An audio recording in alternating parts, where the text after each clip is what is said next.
Cuando Moisés o el pueblo escuchan Sab, ellos estarán inmediatamente en acción para obedecer desde su punto de vista de formación previa.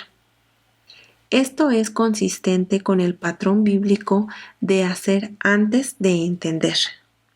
En el Sinaí, los israelitas dijeron: haremos y escucharemos. Éxodo 24:7. Al hacer primero, llegarán a entender o escuchar. Moisés ha explicado cómo hacer las cosas, dado instrucciones detalladas. Ahora es el momento de hacerlos. Entre comillas, escuchar. Vendrá más tarde. Lo que significa más tarde, entenderán por qué. Aprenderán los significados más profundos a medida que desarrollen una vida de obediencia. Los mandamientos están sobrepuestos de esa manera. Cuanto más hace un creyente los mandamientos, más sentido espiritual tienen y menos sentido racional anhela para obedecerlos. En este punto se le dice a Moisés: hazlo ahora. Puede haber un mensaje incrustado en que se le dijo a Moisés que se diera prisa y lo hiciera sin pensarlo demasiado. Moisés renunció al sumo sacerdocio, así como al sacerdocio de sus descendientes. Cuando debatió con la zarza ardiente, no creyendo que era capaz de hacerlo todo lo que el santo le estaba encomendando a hacer, la respuesta divina es algo así como, entre comillas: bien, entonces pondré a tu hermano por delante de ti, y él hablará por ti. En esencia, esto es lo que hace el Cohen HaGadol. Él habla en nombre de la nación a la que sirve, llevando al pueblo sobre sus hombros y su corazón. Debido a que Moisés dudó y discutió en la zarza ardiente, sus hijos no serían incluidos en el sacerdocio para servir. Serían contados entre los levitas, sin embargo, no nombrados sacerdotes. Los mandamientos de Adonai deben cumplirse rápidamente y con alegría. ¿Fue este un caso en el que Moisés fue tentado a dudar o a carecer de gozo? No por sí mismo, sino por sus hijos, a quienes había excluido del sacerdocio por su ambivalencia acerca de servir a Israel en el gran canto del Santo de Liberación de Egipto. Parte de él quería servir, pero la otra parte tenía miedo y se demoraba. Como una persona ambidiestra puede usar la mano derecha o la izquierda igual de bien. Una persona que es ambivalente duda entre dos opiniones, demorando su obediencia inmediata. Canción de ambivalencia. La Torá es una canción. En el transcurso de cada año se canta toda la canción de la Torá en sinagogas de todo el mundo. Es otra comprensión de lo que significa cantar, entre comillas, la canción de Moisés. Las porciones semanales se convierten en canciones que detallan historias, procedimientos y, sobre todo, profecías de la liberación de Israel de la muerte, la tumba y el infierno. Cuando la Torá finalmente fue registrada con marcas de canto, como la partitura de una canción, matices de texto que llegó a oídos de aquellos que escucharon el canto de la Torá preservado, incluso para aquellos que experimentan demencia avanzada, la canción se aferra fuertemente al rincón de la mente y del corazón, los lugares donde el Shema ordena amor y conmemoración de Adonai, el dador de canciones de liberación. En Levítico 8:23 se lee acerca del servicio de ordenación de Aarón para el sacerdocio. Y lo degolló. Y Moshe tomó de su sangre y la puso en la punta de la oreja derecha de Aarón y en el pulgar de su mano derecha y en el dedo de su pie derecho. Art Scroll. La primera palabra del verso, Vayishat y sacrificado, tiene una marca de anulación llamada el Shalshelet. Es la línea ondulada sobre la cuarta letra desde la derecha. requiere del cantante de la Torá en repetir la sucesión de notas 3 veces en una sílaba. Para aquellos que nunca lo han escuchado, imaginen a un cantante calentando su voz antes de un espectáculo, subiendo y bajando las escaleras musicales. Vayischa. Ah, ah. El Shalshelet es una rara marca de anulación. Aparece 3 veces antes de Tzava. Y deteniéndose él, los varones asistieron de su mano, y de la mano de su mujer y de las manos de sus 2 hijas, según la misericordia de Jehová para con él. Y lo sacaron y lo pusieron fuera de la ciudad. Génesis 19:16. El versículo anterior es una, entre comillas, primera mención o uso del Shalshelet, lo que significa que establece un tema o concepto que el resto de sus usos seguirían, cada uno explicando algo sobre el otro contexto. En esta primera mención, el Shalshelet es un método para atraer al lector en la historia de Lot y aumentando la tensión que el lector siente ante la ambivalencia de Lot acerca de salir de Sodoma. La palabra, entre comillas, Lot se demoró, se sostiene increíblemente larga en la última sílaba, 3 bucles de la misma serie de notas, lo cual es difícil para el lector medio de reproducir en la canción. Como el pensamiento persistente de Lot, queriendo entender a dónde va y pensando en lo que está dejando atrás antes de obedecer al ángel. El cantor de la Torá saca la palabra persistente. La palabra se enrolla como un caramelo en las manos de un experto, colgando al oyente sobre los fuegos del infierno antes de cantar el mensaje de la liberación de la familia de Lot. Lot se demoró cuando supo qué hacer y cómo hacerlo. Se demoró incluso cuando había sido divinamente ordenado por la misericordia en la destrucción. Para preguntar entre comillas qué, en hebreo uno dice ma, diyamit ma, en voz alta, y suena como si Lot está diciendo en hebreo ¿qué? ¿Qué? Y prolongando como ¿qué? Todos los creyentes deben responder eventualmente a la pregunta de por qué se demora en hacer lo correcto, cuando esa es la fuente misma de la liberación y de la misericordia divina. En la siguiente mención, el siervo de Abraham ora por una esposa para Isaac, usando el Shalshelet como, y él dijo, oh Jehová, Dios de mi señor Abraham, dame, te ruego, el tener hoy buen encuentro, y haz misericordia con mi señor Abraham. Génesis 24:12.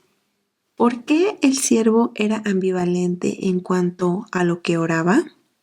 Tal vez él supo que, en un momento dado, con el tiempo, Abraham tenía la intención de ceder su fortuna. En cambio, por intervención divina, a Abraham y Sara se les dio un hijo para que heredara de ellos. Esta es una gran lección práctica en la canción de la Torá. Abraham tenía riquezas terrenales y espirituales. Ahora que las riquezas terrenales pasarían a Isaac, el siervo pudo haberse sentido desheredado, separado de la relación que tenía con Abraham. Sin embargo, a pesar de sus propios sentimientos, oró por el mejor resultado para Abraham e Isaac, una esposa piadosa.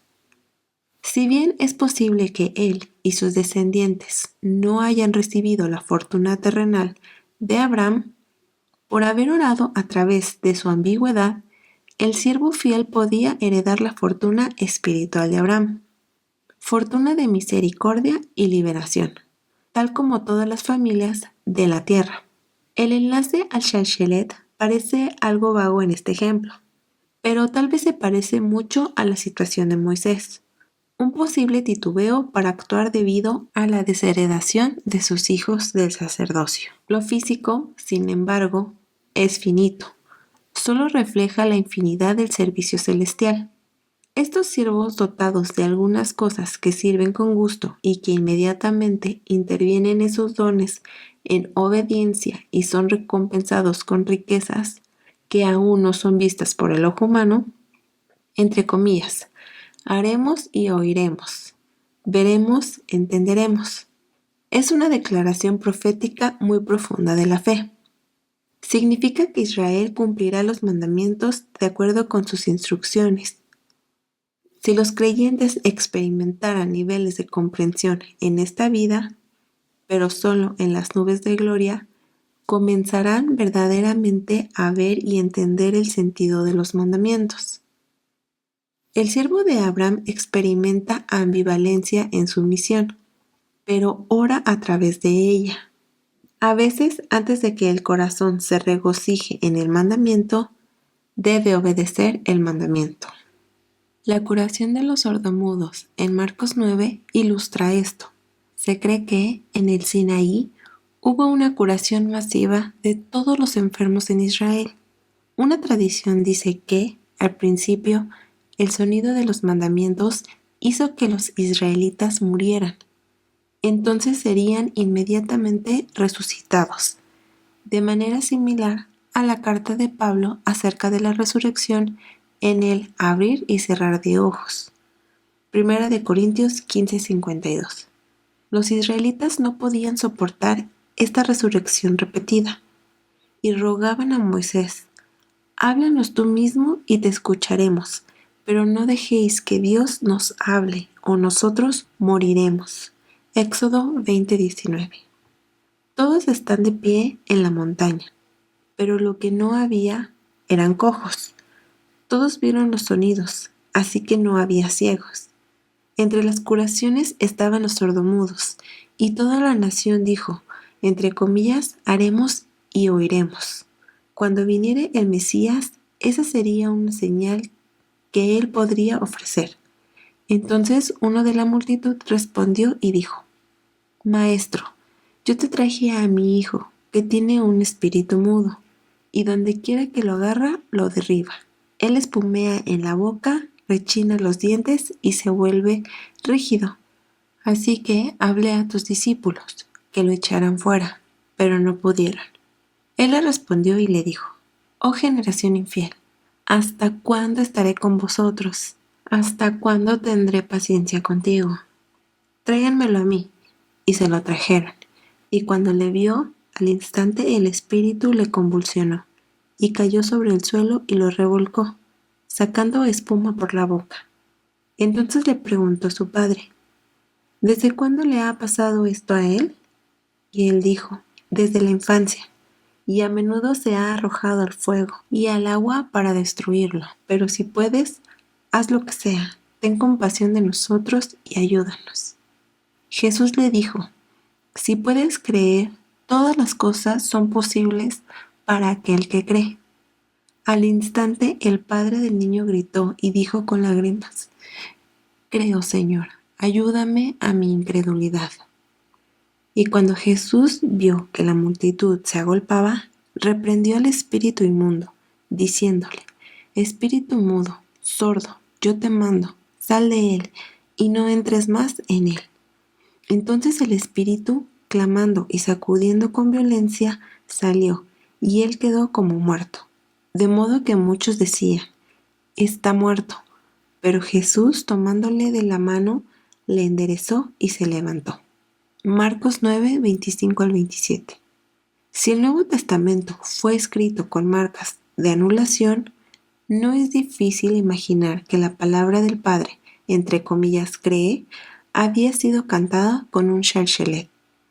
Él quiere creer que Yeshua puede sanar, pero su experiencia está enraizada en la realidad física de un hijo sordo, mudo y poseído por demonios.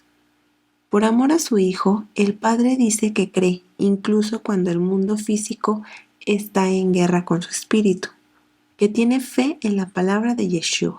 Él dice, entre comillas, perdona mi incredulidad, perdona mi ambivalencia. Ambos, la sanidad física y un tipo de resurrección, siguieron para la familia. Al igual que Lot, hubo misericordia para esta familia. Liberación.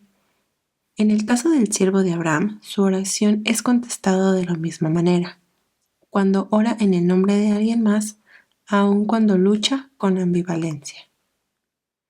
Perdona mi incredulidad. La incredulidad suele ir acompañada de una falta de gozo. Será imposible no creer con alegría en Sukkot. Cuando uno finalmente habita en refugios y recompensas de la eternidad por la fe en Pesach y Shavuot. Mientras tanto, los creyentes y el padre incrédulo y el siervo de Abraham enseñan a todos los creyentes a orar y moverse adelante a la orden, incluso pidiendo perdón por las dudas persistentes de Lot. El tercer ejemplo en Génesis ilustra aún más la lucha de la incredulidad en el alma, que son los apetitos, deseos, emociones e intelecto contra el espíritu, que viene del Padre de arriba. Hay una lucha por el control, que se ve cuando José es tentado por la esposa de Potifar. Y él no quiso, y dijo a la mujer de su amo: He aquí que mi señor no se preocupa conmigo de lo que hay en casa, y ha puesto en mi mano todo lo que tiene. Génesis 39:8. José reconoce que ha recibido una gran responsabilidad en la casa del sacerdote de On, así como Moisés recibió una gran responsabilidad sirviendo a la casa de Dios. Lo que Moisés hizo fue que no recibió el sacerdocio perpetuo, el cual fue dado a Aarón. El alma de José es tentada como lo sería cualquier joven. Sin embargo, reconoce que las responsabilidades y dones que le dan a un sacerdote terrenal palidecen en comparación con la responsabilidad para con aquel que creó al sacerdote. Su rechazo, sin embargo, está marcado por el Shalshelet, el poder del deseo sexual y el pecado luchando contra los mandamientos que aprendió de su padre Israel. Como discípulos de Yeshua, los creyentes no pueden negar que a veces son ambivalentes acerca de los mandamientos. Una cosa es leerlos en compañía de otros creyentes y otra muy distinta a practicarlas cuando uno se siente tentado por la gratificación física del momento. El lujo, comodidad, posición social y seguridad. La canción de la Torá asegura a sus lectores que el Padre sabe que tendrán momentos de ambivalencia aplicando su palabra. El discípulo lo leerá y su espíritu estará de acuerdo. Entre comillas, haremos y oiremos. Al día siguiente, en el trabajo o en la reunión familiar o con los amigos, ese cambio de convenio con la palabra en la práctica puede ser más titubeante. Padre, perdona nuestra incredulidad, pero sí creemos. Tu canción de liberación de la Torá y nuestra fe en la misericordia de Yeshua, proporcionando la sanación y resurrección semanal que necesitamos para guardar tus mandamientos y tu testimonio hasta el fin. Entonces, ¿estaba Moisés celoso de su hermano Aarón o de lo que profetizaban en el campamento? No. En Números 11:29, Moisés dice que desearía que toda la nación fuera profeta.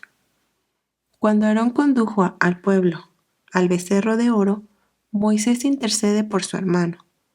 Moisés no fue ni territorial ni celoso. No podía ser por sí mismo que Moisés dudó en degollar al animal para la sangre de consagración de Aarón y sus hijos. Tal vez, como todo creyente, Moisés consideró a sus descendientes y lo que había perdido en su renuncia a liderar en la zarza ardiente.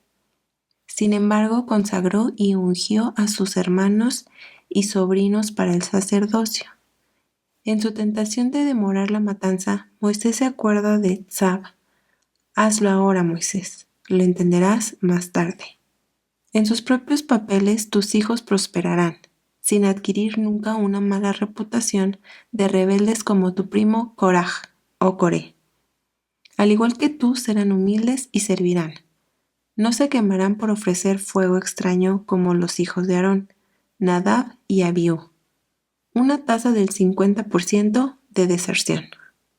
Los hijos, como tú, proporcionarán el equilibrio entre el celo y la humildad. Si has cometido errores de ambivalencia en el pasado, si has esperado demasiado tiempo para creer en la misericordia y la liberación de la palabra, será normal pensar en lo que has renunciado, ya sea para ti o para tus hijos. Tiempo perdido, oportunidades desperdiciadas. Está bien, eres humano y estás en muy buena compañía. Moisés, el siervo de Abraham, Joseph. Como dice el viejo refrán pentecostal, entre comillas, ora hasta el final. En esos momentos de incertidumbre, cuando estás enraizado en las limitaciones de tu realidad física, la realidad física hace guerra con el corazón espiritual, que ama los mandamientos y al comandante de aquellos mandamientos. Así que canta una canción de liberación. Sácalo hasta que la duda se vaya. Canta la canción más fuerte y por más tiempo que tu incertidumbre, y sabrás así lo que es la compasión del Padre. Adelante a todo pulmón. Yeshua. Capítulo 8. 144,000 arpas. Behar, en la montaña. Levítico 25:1 al 26:2. Jeremías 32, del 6 al 27. Salmo 112 y Apocalipsis 14, del 1 al 5. El año israelita de liberación agrícola y comercial para cada séptimo año conduce a un yobel o jubileo. Es un regreso. Cada hombre a su familia. Por lo general leemos acerca del yobel como un retorno físico a la tierra física de Israel, de acuerdo con la afiliación tribal. La palabra, sin embargo, es tanto física como espiritual. Si hay una meta natural de retorno a la casa familiar y a las posesiones cada 50 años, entonces también hay una meta espiritual en regresar a la tierra física. Israel es la tierra de la resurrección, porque el jardín del Edén se cierne escondido justo encima de él. El Yobel se convierte en otra forma de ilustrar cómo un creyente está, entre comillas, juntando a su gente. En lugar de ser reunido hasta los huesos de una tumba ancestral, la persona está reunida en una tierra viva que produce en un año producto que no fue cultivado humanamente. Es el alimento que el santo hace crecer, no como resultado de arar, plantar, podar o cultivar. Un año en hebreo es Shana, que puede significar más que solo un año de tiempo. Significa un cambio, una transformación. La tierra de Israel se transforma naturalmente cuando Israel se transforma espiritualmente. La forma en que crece la comida en el año Yobel es similar a la descripción de la calabaza que creció junto a Jonás en su pequeña choza después de que profetizó a Nínive. Jonás estaba molesto porque Nínive no había sido destruida, tal vez pensando que querrían matarlo por ser un falso profeta. Sin embargo, Nínive se ha arrepentido, vestido de cilicio. Incluso los animales ayunaban y vestían de cilicio. El Señor le recordó a Jonás que él no había plantado la vid que le daba sombra, sino el Creador. Era como una enredadera de Yubel, y Jonás solo tenía que ser obediente y descansar. Y entonces el arrepentimiento y la salvación crecerían. A Jonás también se le recuerda que el Creador se preocupa profundamente por sus creaciones humanas, pero también Él se preocupa por el gran número de animales que serían destruidos si Él destruyera Nínive. Pero también Él se preocupa por el gran número de animales que serían destruidos si Él destruyera a Nínive. Toda la creación gime por la restauración de Israel y la restauración de su casa en el jardín. La creación gime por las plantas que crecen de una manera diferente, una manera celestial, a través de la obediencia. Los residentes del jardín comen alimento espiritual natural, devolviendo a las tribus el Edén, un lugar espiritual natural que debe ser trabajado y custodiado por un periodo de 6 años, y luego reposar.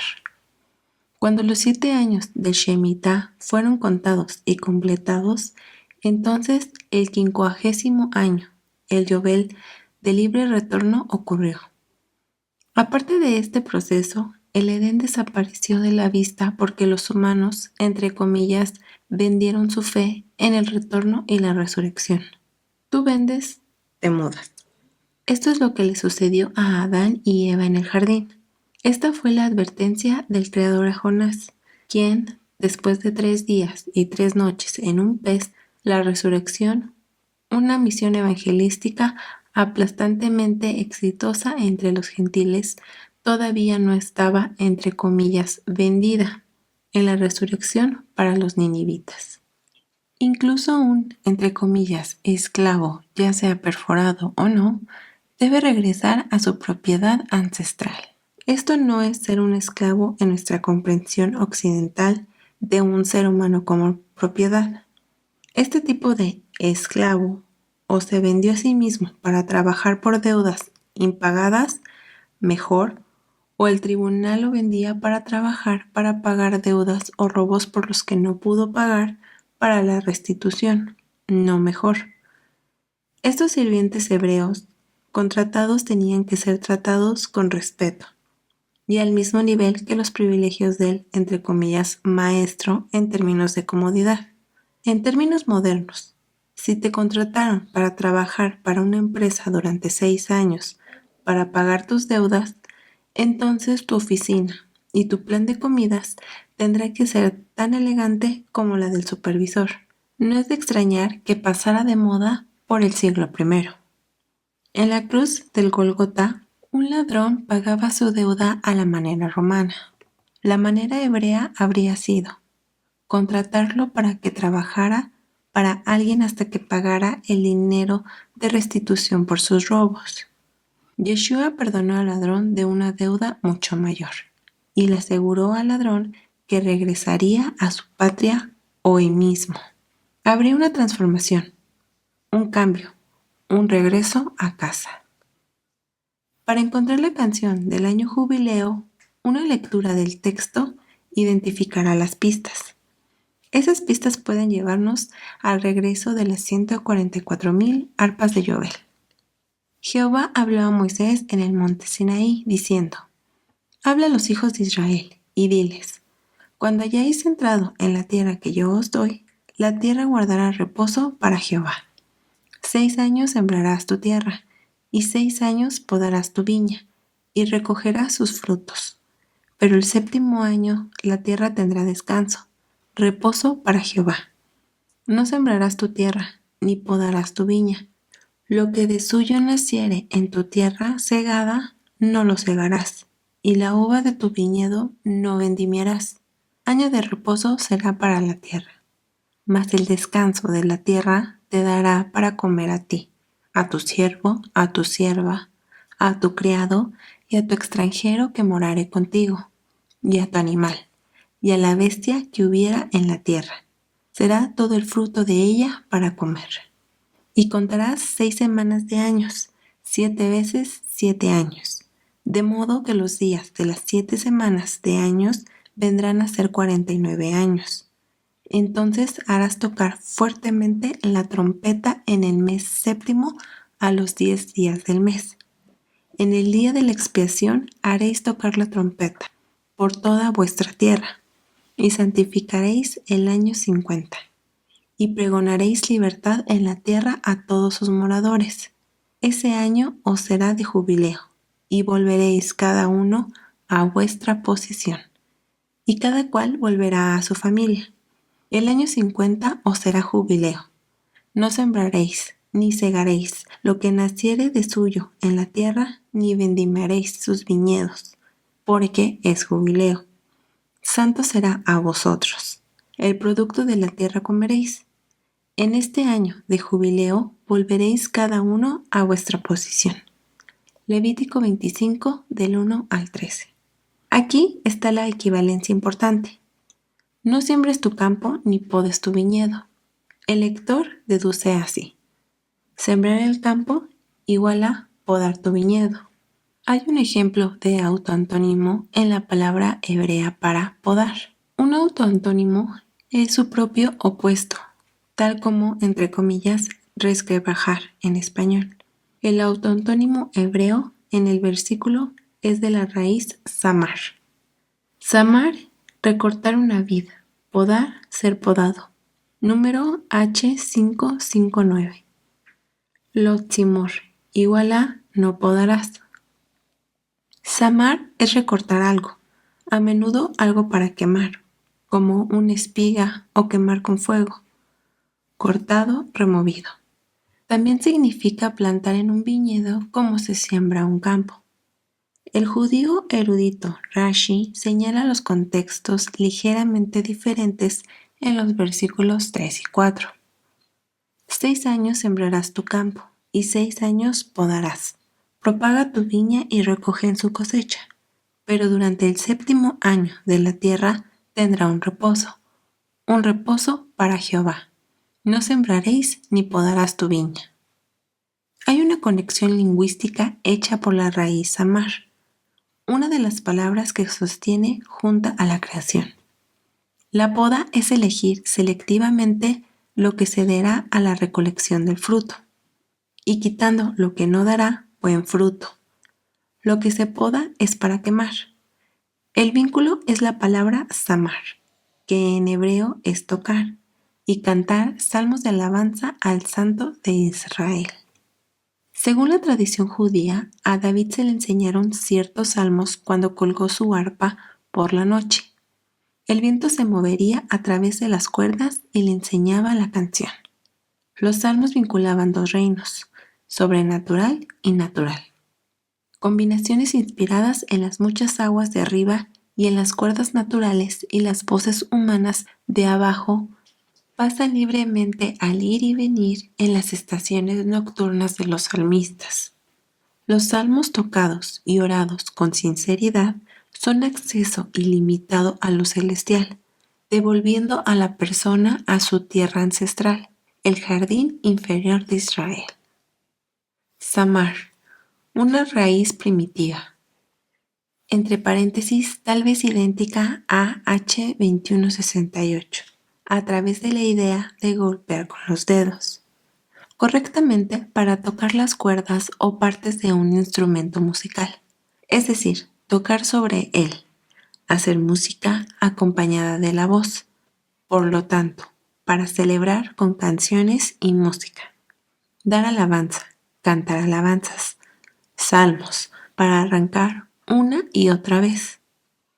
Como un trabajador de la viña que poda repetidamente una vid de acuerdo con su visión de lo que quiere que la vid produzca, un músico, entre comillas, poda una canción de las muchas posibilidades ofrecidas para cada nota y las cuerdas del instrumento. Después miré, y he aquí el Cordero estaba en pie sobre el monte de Sión, y con él 144,000, que tenían el nombre de él y el de su padre escrito en la frente. Y oí una voz del cielo como estruendo de muchas aguas, y como sonido de un gran trueno. Y la voz que oí era como de un arpista que tocaban sus arpas, y cantaban un cántico nuevo delante del trono, y delante de los 4 seres vivientes, y de los ancianos, y nadie podía aprender el cántico, sino aquellos 144,000 que fueron redimidos de entre los de la tierra. Estos son los que no se contaminaron con mujeres, pues son vírgenes. Estos son los que siguen al Cordero por donde quiera que va. Estos fueron redimidos de entre los hombres como primicias para Dios y para el Cordero. Apocalipsis 14, del 1 al 4. Hay una cascada de 4 manantiales llamada Banjas en Galilea. Forman la sede de los ríos que abastecen el Galilea, o propiamente el Kineret. Kineret es de Kinor, un arpa. Es una voz de muchas aguas que correrá a través del arpa del Kineret y a través de la longitud de Israel hasta el mar salado. La visión de Juan empareja las primicias que fueron compradas de entre los hombres con el sonido de los castos agarrando y cantando con sus arpas. Su canción es, entre comillas, nueva. No es una que se ha repasado por repetición. Acción de poda prohibida en el año de lanzamiento. El sonido de truenos y relámpagos acompañó la entrega de la Torá, entre comillas, en la montaña, en el Sinaí a través del sonido del cuerno del carnero, en hebreo un yobel. En los años de liberación, el maestro de la viña no, entre comillas, podará la tierra.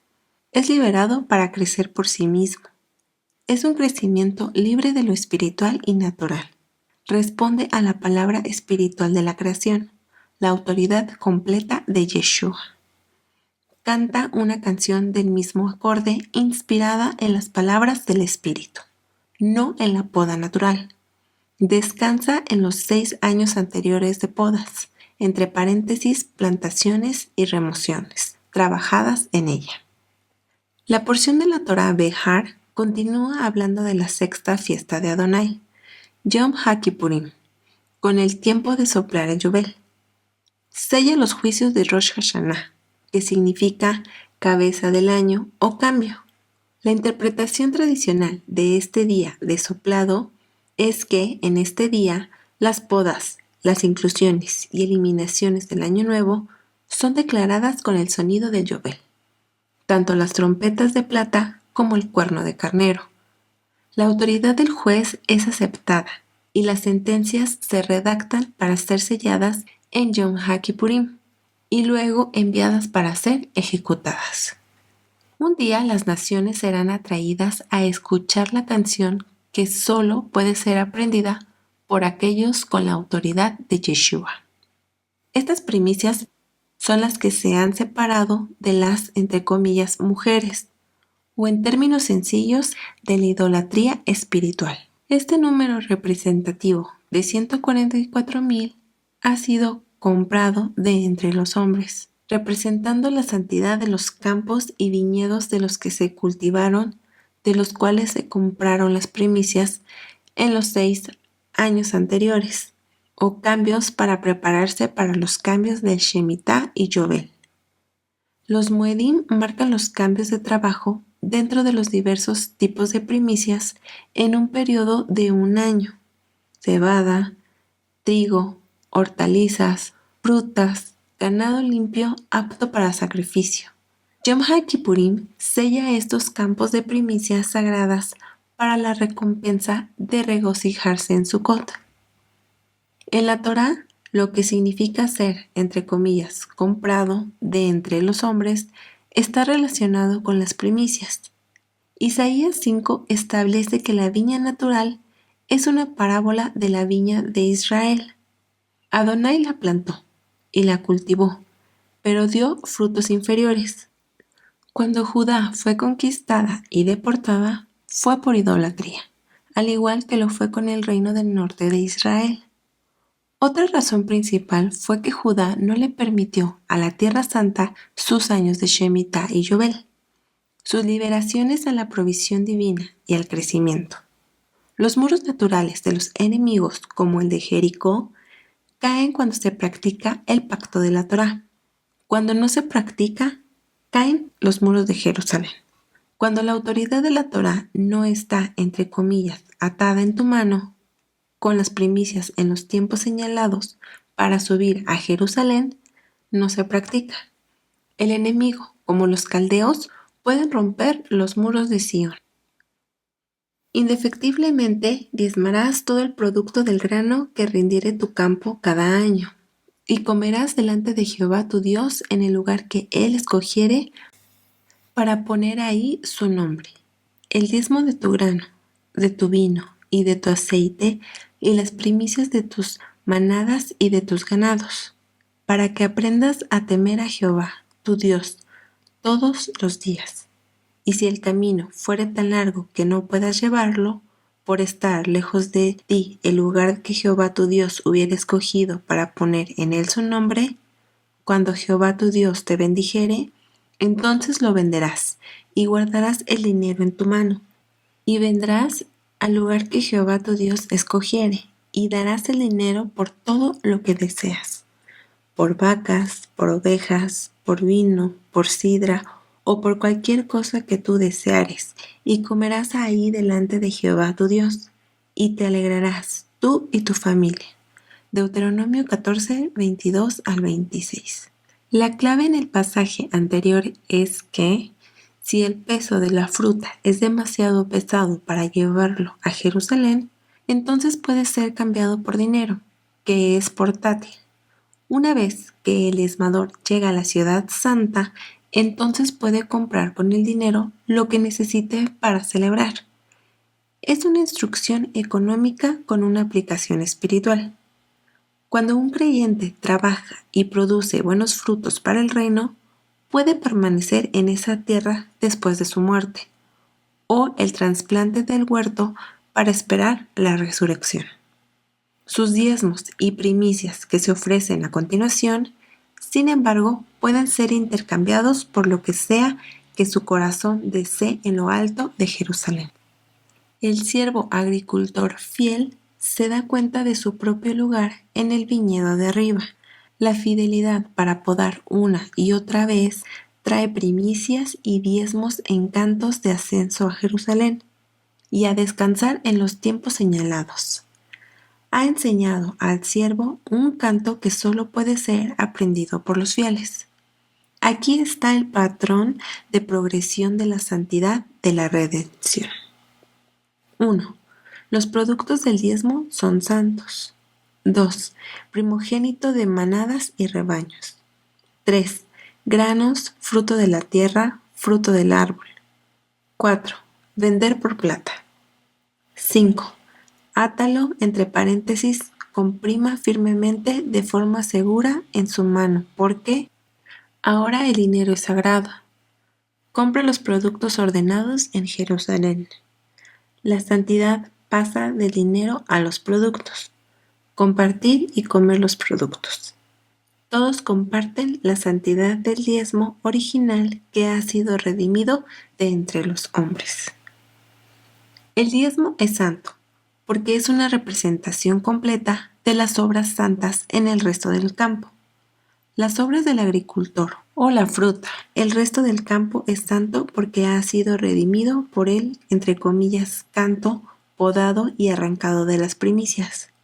El agricultor está en contacto con cosas sagradas durante todo el proceso, desde plantar hasta comer. En el año de liberación, sin embargo, es una canción nueva y gratuita sin propiedad.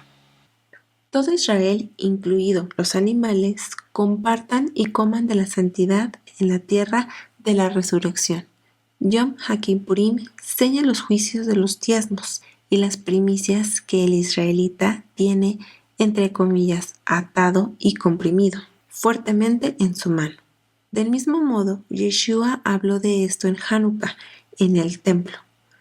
Hanukkah es una festividad judía que se celebra como un Sukkot Sheni, o segundo Sukkot, celebrado debido a la contaminación de los griegos en el templo. Es decir, una abominación que causaba desolación. Se cree que Sukkot y Hanukkah son tiempos en que los 7 pastores de Sukkot y los 8 príncipes de Hanukkah, siendo el último el Mesías, se levantarán para pastorear a Israel. Mis ovejas oyen mi voz, y yo las conozco, y me siguen, y yo les doy vida eterna, y no perecerán jamás, ni nadie las arrebatará de mi mano. Mi Padre que me las dio es mayor que todos, y nadie las puede arrebatar de la mano de mi Padre. Yo y el Padre somos uno. Juan 10, del 27 al 30. Para el granjero israelita, llevar su diezmo y su dinero de las primicias a Jerusalén es una fe que nadie puede arrebatarle, la, entre comillas, compra de la mano. Del mismo modo, aquellos que han sido comprados como primicias no pueden ser arrebatados de la mano del Padre. La santidad pasa de las primicias mismas al agricultor y luego al dinero por el cual fueron intercambiados.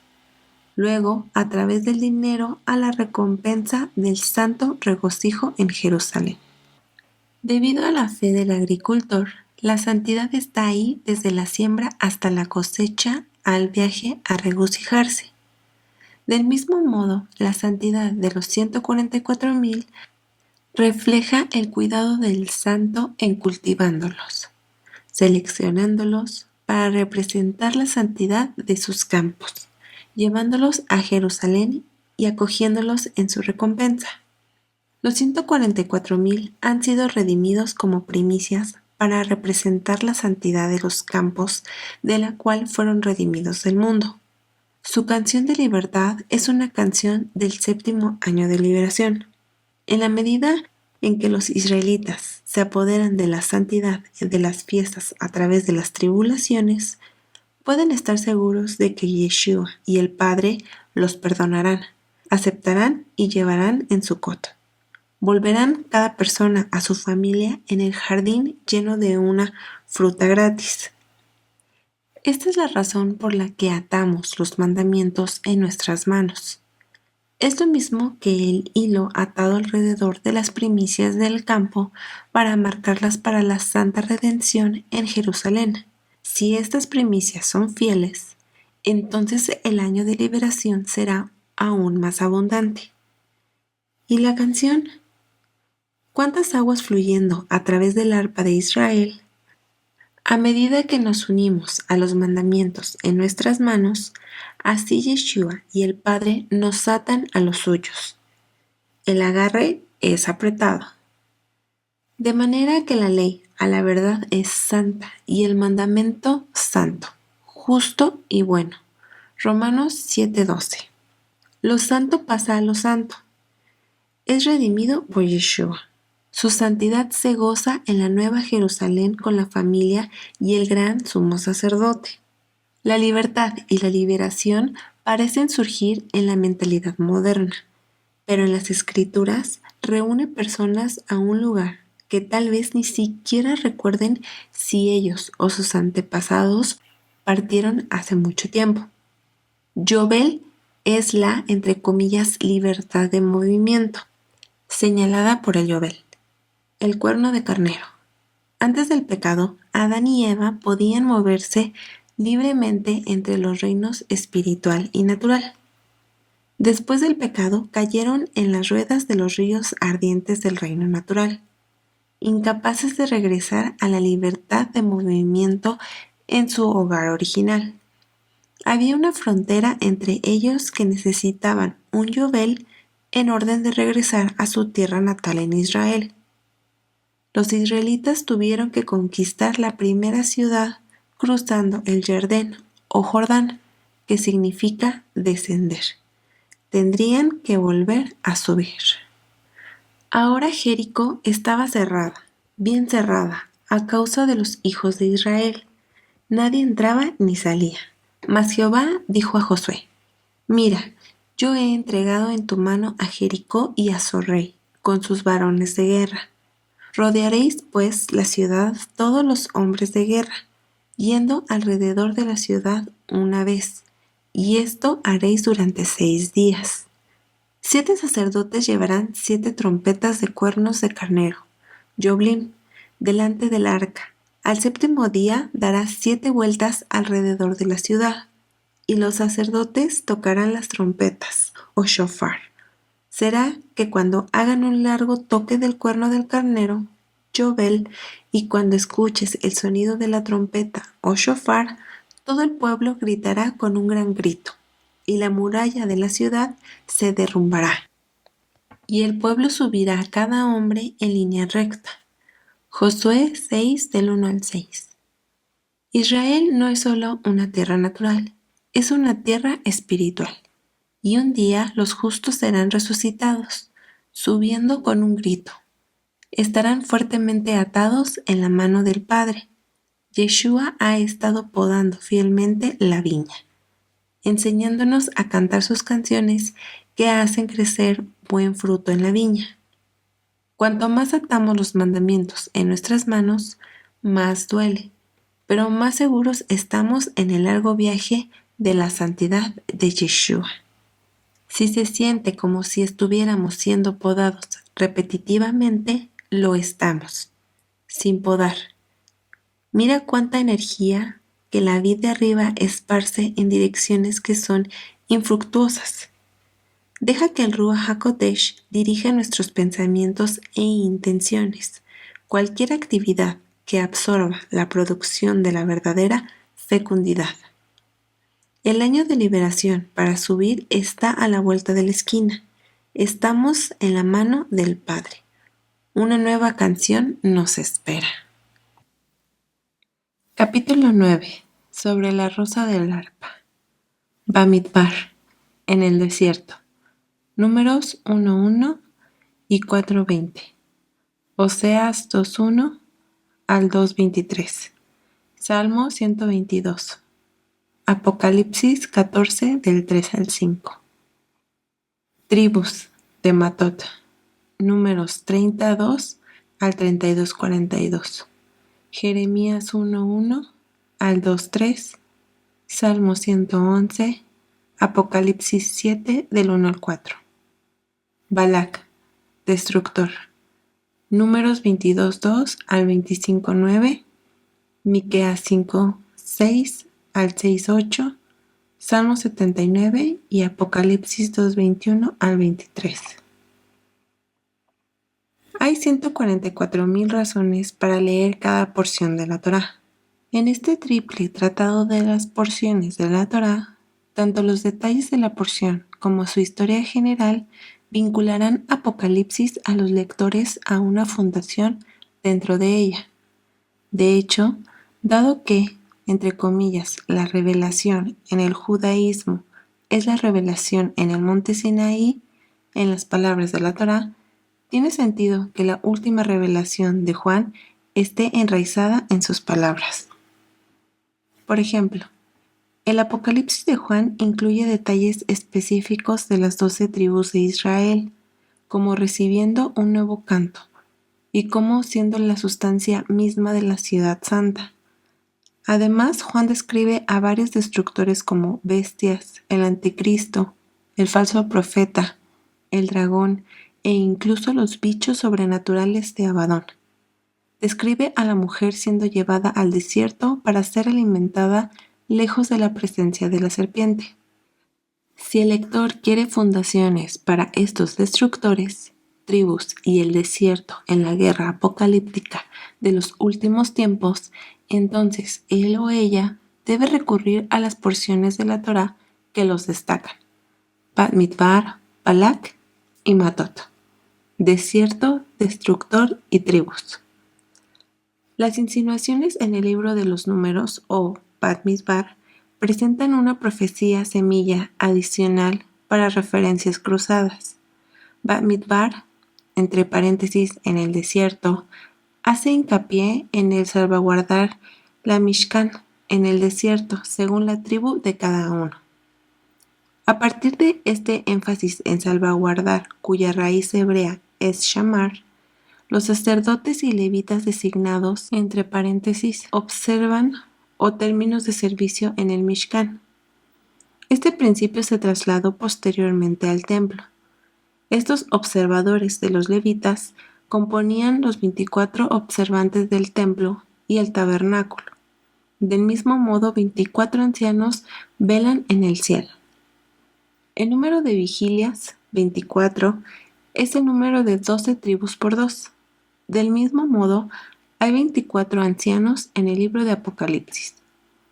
Como en Apocalipsis 4, si Moisés designó a los vigilias de acuerdo con el modelo en el cielo, entonces los 24 vigilas del sacerdocio y los levitas tiene sentido. Terrenal, celestial. La porción de la Torá también enfatiza que los levitas representan a las 12 tribus y a sus primogénitos, por lo que quizás el 24 sea representativo de ellos. Apocalipsis enfatiza los 144,000 como las primicias de la tierra. Las 12 tribus que tenían sus propios estandartes acamparon en 4 divisiones, 4 direcciones del tabernáculo. Cada estandarte divisional tenía un gráfico de las 4 criaturas vivientes: león, hombre, toro, águila. También hay 4 ángeles en cada dirección, que pueden contener los vientos. Tal vez tanto naturales como espirituales, porque, entre comillas, viento en hebreo es ruj, también espíritu. Después de esto vi a 4 ángeles de pie sobre los 4 ángulos de la tierra, que detenían los 4 vientos de la tierra, para que no soplase viento alguno sobre la tierra, ni sobre el mar, ni sobre ningún árbol. Vi también a otro ángel que subía de donde sale el sol, y tenía el sello del Dios vivo, y clamó a gran voz a los 4 ángeles, a quienes se le había dado el poder de hacer daño a la tierra y al mar, diciendo: no hagáis daño a la tierra, ni al mar, ni a los árboles, hasta que hayamos sellado en sus frentes a los siervos de nuestro Dios. Y oí el número de los sellados: 144,000 sellados de todas las tribus de los hijos de Israel. Apocalipsis 7, del 1 al 4. Los ángeles están asignados a los 4 rincones de la tierra, listos para ejecutar juicios del cielo, cuando oigan una orden gritada. Del mismo modo, las tribus acampan en 4 lados del tabernáculo, listos para moverse cuando el arca y las columnas de nube se muevan. Historia de la guerra revelacional. El contenido de Bamidbar describe los campamentos de las tribus. Si el lector quiere saber más sobre los 144,000 guerreros sellados de cada tribu, entonces él o ella recurre a Bamidbar, la primera porción del libro de Números, que cuenta a los hombres armados de las tribus. Ahora agregue la porción de la Torá Matot, o tribus, y Balak, destructor, para el contexto de los 12,000 hombres armados entre las tribus en Números 31. Jehová habló a Moisés diciendo: haz la venganza de los hijos de Israel contra los madianitas. Después serás recogido a tu pueblo.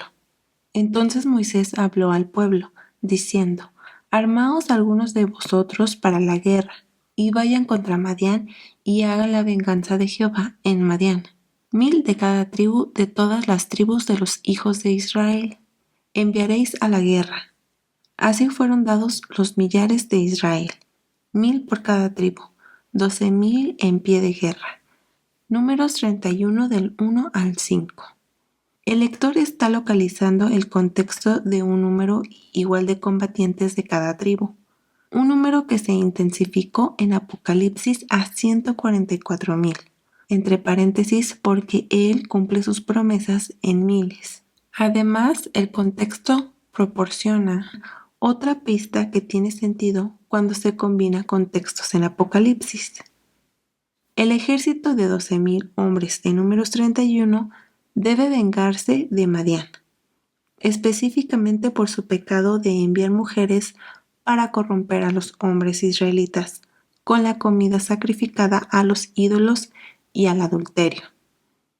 Fue el falso profeta Balaam quien enseñó a Balac y las mujeres madianitas cómo hacer esto. Pero tengo unas pocas cosas contra ti, que tienes ahí a los que se retienen la doctrina de Balaam, que enseñaba a Balac a poner tropiezo ante los hijos de Israel, a comer cosas sacrificadas a los ídolos y a comer fornicación.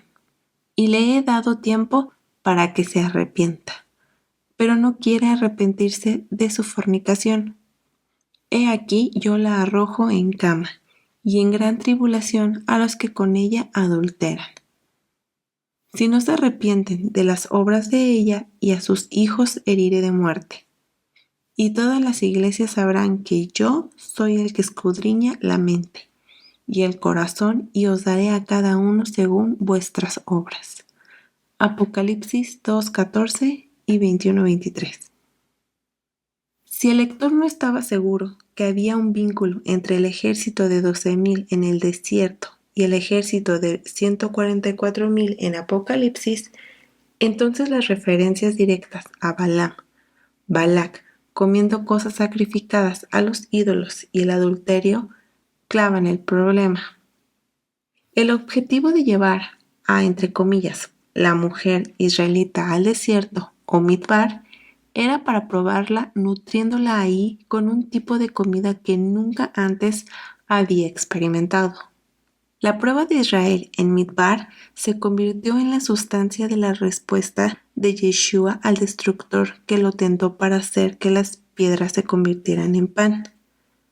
Yeshua dijo, entre comillas, no solo de pan vivirá el hombre, sino de toda palabra que sale de la boca de Dios. La palabra de la Torá fue lo que sostuvo a Moisés en el monte Sinaí durante 2 periodos de 40 días y 40 noches. Esta palabra sostenía a Yeshua también durante 40 días y 40 noches, porque era el profeta como Moisés y el Verbo hecho carne. Y te afligió y te hizo tener hambre y te sustentó con maná, comida que no conocías tú ni tus padres la habían conocido, para hacer saber que no solo de pan vivirá el hombre, mas de todo lo que sale de la boca de Jehová vivirá el hombre. Deuteronomio 8:3.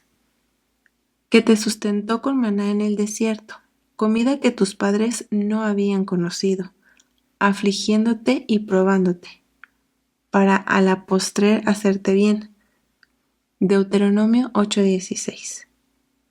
El maná era la dieta preparatoria para entrar en la tierra prometida, porque ¿cómo podía uno entrar en la tierra, trabajarla y conservarla como Adán estaba destinado a hacer sin desarrollar el gusto por la palabra y su alimento de lo alto? Y el maná cesó el día siguiente, después que comenzaron a comer del fruto de la tierra. Y los hijos de Israel nunca más tuvieron maná, sino que comieron de los frutos de la tierra de Canaán aquel año. Josué 5:12. El desierto era cuando los israelitas caminaban en nubes de gloria. Pocos se dieron cuenta de por qué la comida y el agua egipcias fueron tomadas.